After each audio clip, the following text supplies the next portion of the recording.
Vijaynagar higher secondary school Naranpura Ahmedabad ધોરણ 11 વિષય આંકડાશાસ્ત્ર પ્રકરણ 4 પ્રસારમાનના માપોનો આજે આપણે અભ્યાસ કરીશું। સૌપ્રથમ વિદ્યાર્થી મિત્રો પ્રસારમાન એટલે શું એ આપણને ખબર હોવી જોઈએ। સામાન્ય અર્થમાં આપણે વિચારીએ કે પ્રસાર એટલે ફેલાવો, તો પ્રસારમાન એટલે શું? તો આપણને જે માહિતી આપવામાં આવેલી છે એ માહિતીના અવલોકનો, આપેલી માહિતીના અવલોકનો સરેરાશના માપથી કેટલા અંતરે ફેલાયેલા છે તે દર્શાવતા માપને પ્રસારમાન કહેવામાં આવે છે। અહીંયા જોઈએ કે આપણને જે માહિતી આપવામાં આવી છે એ માહિતીના અવલોકનો સરેરાશના માપથી, એટલે કે મધ્યક, મધ્યસ્થ, બહુલક, આ બધા સરેરાશના માપો આપણે આગળના ચેપ્ટરની અંદર અભ્યાસ કરી ગયા। તો સરેરાશના માપથી કેટલે સુધી ફેલાયેલા છે એ માપ જે દર્શાવે એ માપ, સંખ્યાત્મક માપને આપણે પ્રસારમાન કહેતા હોઈએ છીએ। પ્રસારમાનની અંદર આપણે નિરપેક્ષ માપ અને સાપેક્ષ માપનો અભ્યાસ કરવાનો છે। તો નિરપેક્ષ માપ એટલે શું? તો જે માહિતીના અવલોકનો એકમમાં દર્શાવેલા હોય, એકમ એટલે આપવામાં આવેલી રકમમાં રૂપિયા, કિલોગ્રામ, ક્વિન્ટલ જેવા એકમો દર્શાવેલા હોય તો તેને આપણે નિરપેક્ષ માપ કહેતા હોઈએ છીએ। માહિતીના અવલોકનો એકમમાં દર્શાવેલા હોય અને એકમમાં જ પ્રસારનું માપ શોધવામાં આવે તો તેને નિરપેક્ષ માપ કહેતા હોઈએ છીએ। અહીં આપણે નિરપેક્ષ માપની અંદર વિસ્તાર, ચતુર્થક વિચલન, પ્રમાણિત વિચલન અને સરેરાશ વિચલનનો અભ્યાસ કરવાનો છે। સાપેક્ષ માપ જોઈએ તો સાપેક્ષ માપની અંદર એકમથી મુક્ત સાપેક્ષ માપ હોય છે। પ્રસારના સાપેક્ષ માપ એકમથી મુક્ત હોય છે, સંખ્યાત્મક માપ હોય છે અને સાપેક્ષના પ્રસારના સાપેક્ષ માપને આપણે પ્રસારાંક કહેતા હોઈએ છીએ। એવી જ રીતે આપણે નિરપેક્ષ માપો જોયા પ્રસારના, એ નિરપેક્ષ માપોમાં વિસ્તાર, ચતુર્થક વિચલન, સરેરાશ વિચલન અને પ્રમાણિત વિચલન। તો પ્રસારના સાપેક્ષ માપને પ્રસારાંક કહેવાતું હોય તો વિસ્તારના સાપેક્ષ માપને વિસ્તારાંક, ચતુર્થક વિચલનના સાપેક્ષ માપને ચતુર્થક વિચલનાંક, સરેરાશ વિચલનના સાપેક્ષ માપને સરેરાશ વિચલનાંક અને પ્રમાણિત વિચલનના સાપેક્ષ માપને આપણે પ્રમાણિત વિચલનાંક કહેતા હોઈએ છીએ। આપણે આ ચેપ્ટરની અંદર વિસ્તાર, ચતુર્થક વિચલન, સરેરાશ વિચલન, પ્રમાણિત વિચલન, મિશ્ર પ્રમાણિત વિચલન અને ચલનાંકનો અભ્યાસ કરવાનો છે। તો અહીંયા વિદ્યાર્થી મિત્રો આપણે આદર્શ પ્રસારમાનના લક્ષણો જોઈશું। તો આદર્શ પ્રસારમાનના લક્ષણો કોને કહેવાય એ અહીંયા લખેલા છે। જે માપની વ્યાખ્યા સરળ અને ચોક્કસ હોય, આ બધા જે માપો છે એ માપની અંદર આદર્શ માપ કોને કહેવાય? તો જે માપ આટલા લક્ષણો ધરાવતું હોય એને આપણે આદર્શ માપ કહેતા હોઈએ છીએ। તો એની વ્યાખ્યા સરળ અને ચોક્કસ હોય છે, એ બેઝિક પ્રક્રિયાઓ માટે અનુકૂળ માપ હોય, એટલે જે માપ બેઝિક પ્રક્રિયાઓ માટે ગણિતની જે બેઝિક પ્રક્રિયાઓ છે એના માટે આપણે એ માપનો ઉપયોગ કરી શકતા હોય તો એ માપ એ અનુકૂળ માપ કહેવાય। તો એ બેઝિક પ્રક્રિયાઓ માટે અનુકૂળ માપ હોય, જેની ગણતરી સરળ હોય, બધા જ અવલોકનોનો ઉપયોગ થતો હોય, અતિ નાના અને અતિ મોટા અવલોકનોની ઓછી અસર થતી હોય।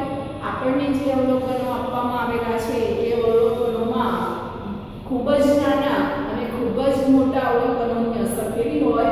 ઓછી હોય, અને જેમાં ઉચ્ચ અભ્યાસની અંદર ઉપયોગી હોય તો આવું માપ એ આદર્શ માપ કહેવાય।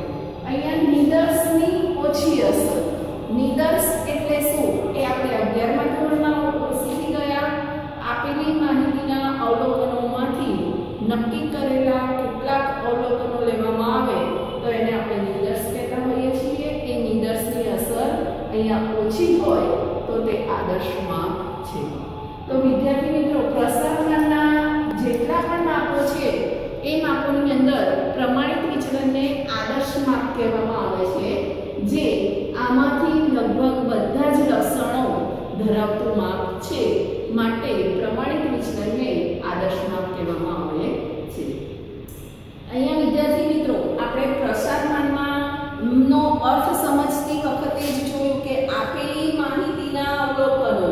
તો આપણે માહિતી આપણા અભ્યાસક્રમની અંદર 3 પ્રકારની છે, જે આપણે દરેક ચેપ્ટરની અંદર આપણે જોયું છે. તો અહીંયા આપણે સૌથી પહેલા અવર્ગીકૃત માહિતી, અસતત આવૃત્તિ વિતરણ અને સતત આવૃત્તિ વિતરણ, આ 3 પ્રકારની માહિતી આપવામાં આવેલી હોય છે. તો આપણે વિસ્તાર અને ચતુર્થક વિચલનનો આજે અભ્યાસ કરીશું. તો વિસ્તાર અને ચતુર્થક વિચલનનો અભ્યાસ કરવા માટે આપણે અવર્ગીકૃત માહિતી, અસતત આવૃત્તિ વિતરણ અને સતત આવૃત્તિ વિતરણનો અભ્યાસ કરીએ છીએ.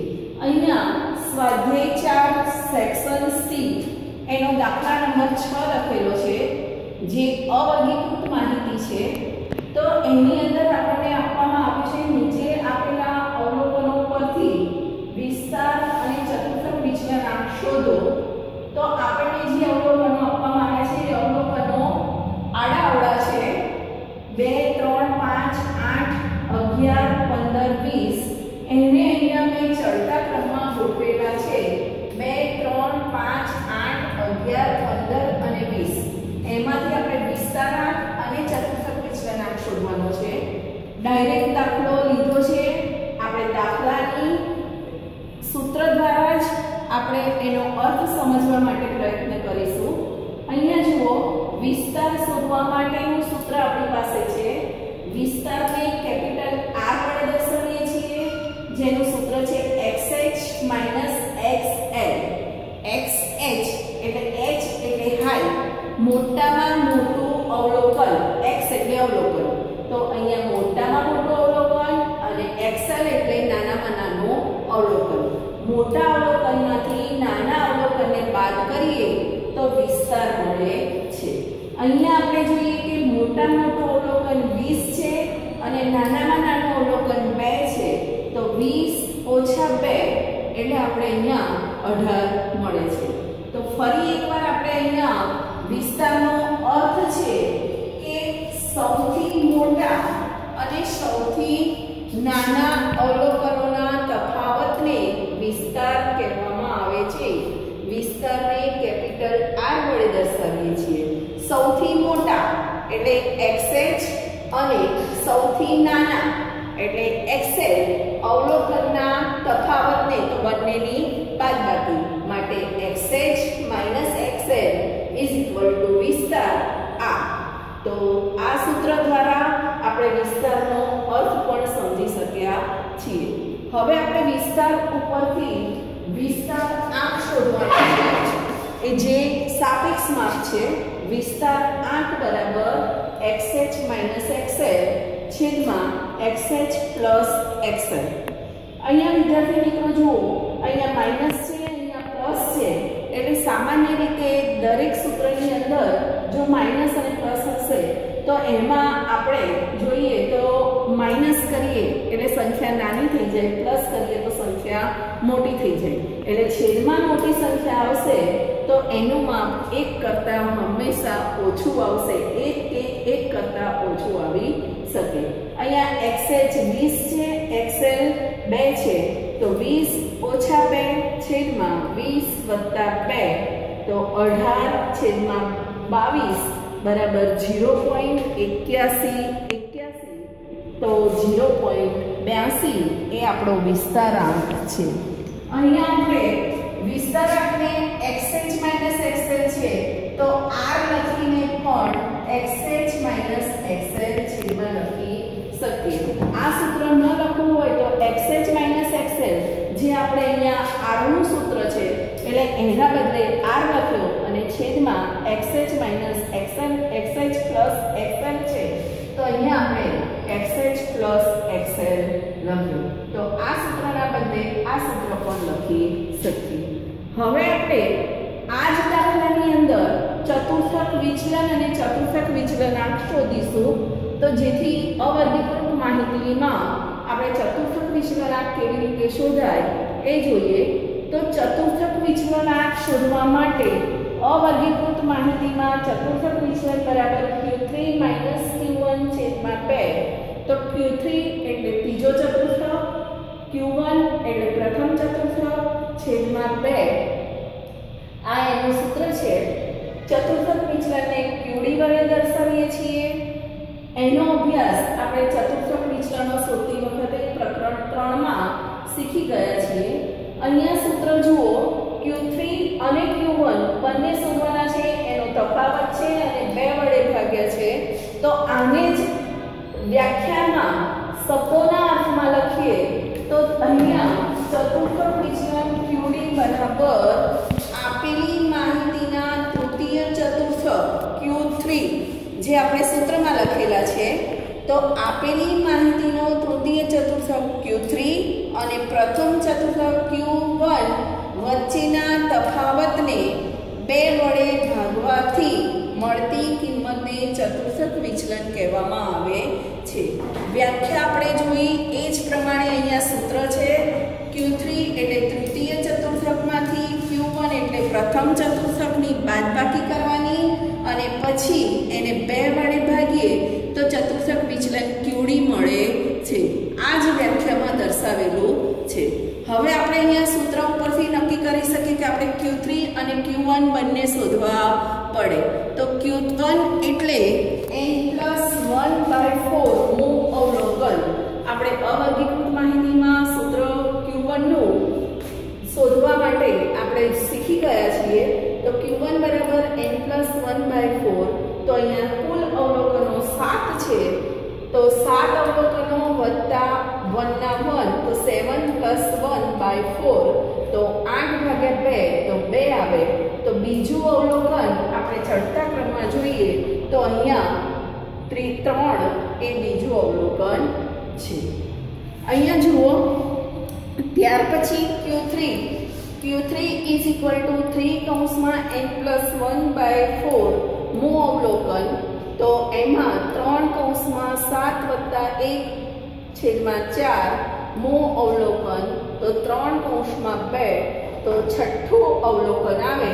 તો આ માહિતીની અંદર છઠ્ઠું અવલોકન જોઈએ તો 15 એ છઠ્ઠું અવલોકન છે. તો Q3 = 15. હવે જુઓ, આપણે ચતુર્થક વિચલનનું અહીંયા સૂત્ર લખેલું છે. એમાં કિંમત મૂકીએ. Q3 ની કિંમત 15 આવી, Q1 ની કિંમત 3 આવી. બંનેનો તફાવત એટલે માઈનસ. તો 15 - 3 છેદમાં 2. તો 12/2 તો 6. ચતુર્થક વિચલન આપણું 6 આવ્યું. ચતુર્થક વિચલનાંક બરાબર સૂત્ર છે Q3 - Q1 છેદમાં Q3 + Q1. તો 15 - 3 છેદમાં 15 + 3. તો અહીંયા 12/18 તો 0.6667. તો 0.67 એ આપણું ચતુર્થક વિચલનાંક છે. ચતુર્થક વિચલન એ નિરપેક્ષ માપ છે. ચતુર્થક વિચલનાંક એ આપણું સાપેક્ષ માપ છે. અહીંયા કોઈ એકમ આપવામાં આવ્યો નથી એટલે ચતુર્થક વિચલનની સાથે એકમ લખેલો નથી. અહીંયા ખાલી માહિતી જ આપવામાં આવેલી છે અવલોકનો.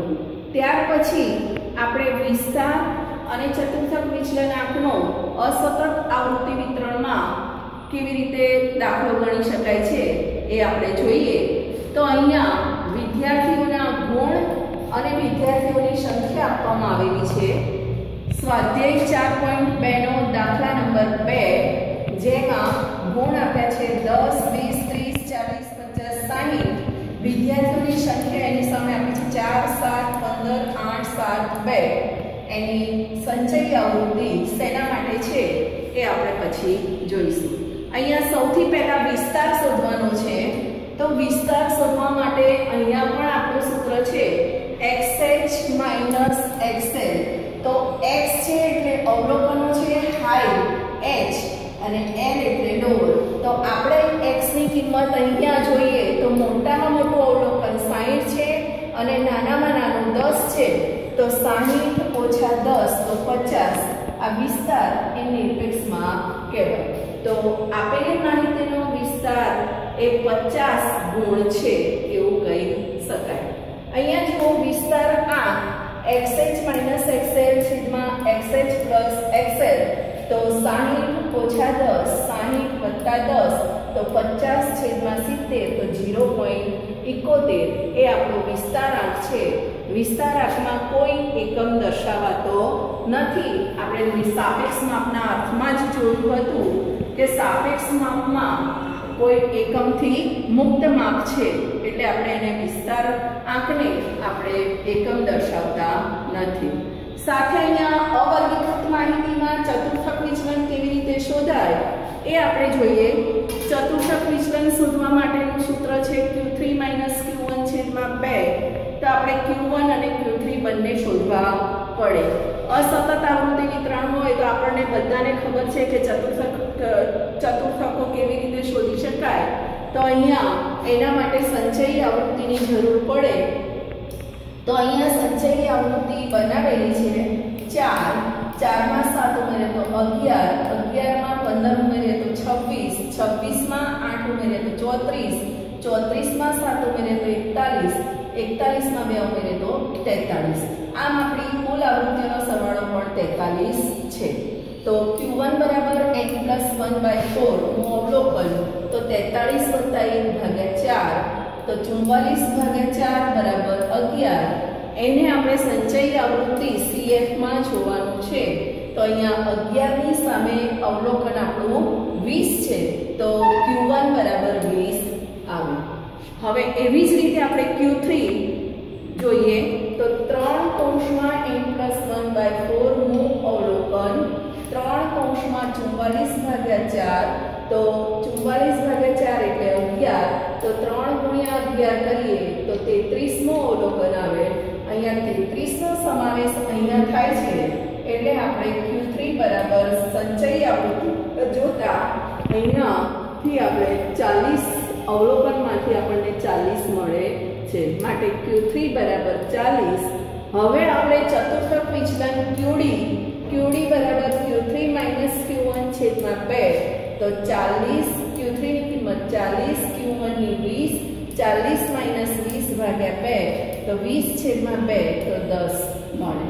એના ઉપરથી આપણે ચતુર્થક વિચલનાંક q3 q1 છેદમાં q3 પ્લસ q1 40 - 20 છેદમાં 40 વત્તા 20 તો 20 ભાગ્યા 60 તો 0.33.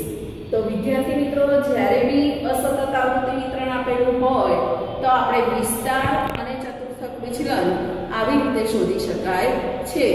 જે આપણે આગળના ચેપ્ટરની અંદર પણ ચતુર્થકોનો અભ્યાસ કરેલો છે એટલે ચતુર્થક વિચલન ખૂબ જ સરળતાપૂર્વક આપણે શોધી શકીએ. અહીંયા આપણે એની સાથે સાથે અસતત આવૃત્તિ વિતરણ એનો અભ્યાસ કર્યો અને હવે આપણે સતત આવૃત્તિ વિતરણ સમજવા માટે અહીંયા એક દાખલો લીધેલો છે. સતત આવૃત્તિ વિતરણ એટલે કે વર્ગો અને આવૃત્તિ આપેલા હોય તો એ સતત આવૃત્તિ વિતરણ કહેવાય. એમાં આપણે વિસ્તાર કેવી રીતે શોધી શકીએ એ અહીંયા બતાવવામાં આવ્યું છે. સૌપ્રથમ આપણને વર્ગો આપ્યા છે 0 થી 50, 50 થી 100, 100 થી 150, 150 થી 200, 200 થી 250. આવૃત્તિ છે 25, 40, 80, 30, 25. અહીંયા આપણે સૌથી પહેલા તો વિસ્તાર જોઈએ. તો વિસ્તારની અંદર પણ આપણી પાસે અવલોકનો છે xh - xl. તો અહીંયા 250 - 0. તો અહીંયા જે વર્ગો આપવામાં આવેલા છે એ વર્ગની સૌથી છેલ્લી ઉર્ધ્વ સીમા xh એટલે આપેલા વર્ગોની સૌથી છેલ્લી આપવામાં આવેલી ઉર્ધ્વ સીમા એટલે અહીંયા 250 છે. છેલ્લી એટલે કે સૌથી મોટામાં મોટી તો 250 અને નાનામાં નાની અધર સીમા તો 0. એટલે કે એવું કહી શકાય કે વર્ગો જ્યાંથી શરૂ થાય છે અને જ્યાં પૂરા થાય છે એ બંનેનો તફાવત. તો 250 - 0 એટલે 250. વિસ્તારાંકનું સૂત્ર આપણી પાસે છે q3 xh - xl છેદમાં xh પ્લસ xl. તો 250 - 0 છેદમાં પ્લસ 0 કરીએ તો 250 છેદમાં 250 બરાબર 1 આવે. અહીંયા વિસ્તારાંક 1 જ આવે છે.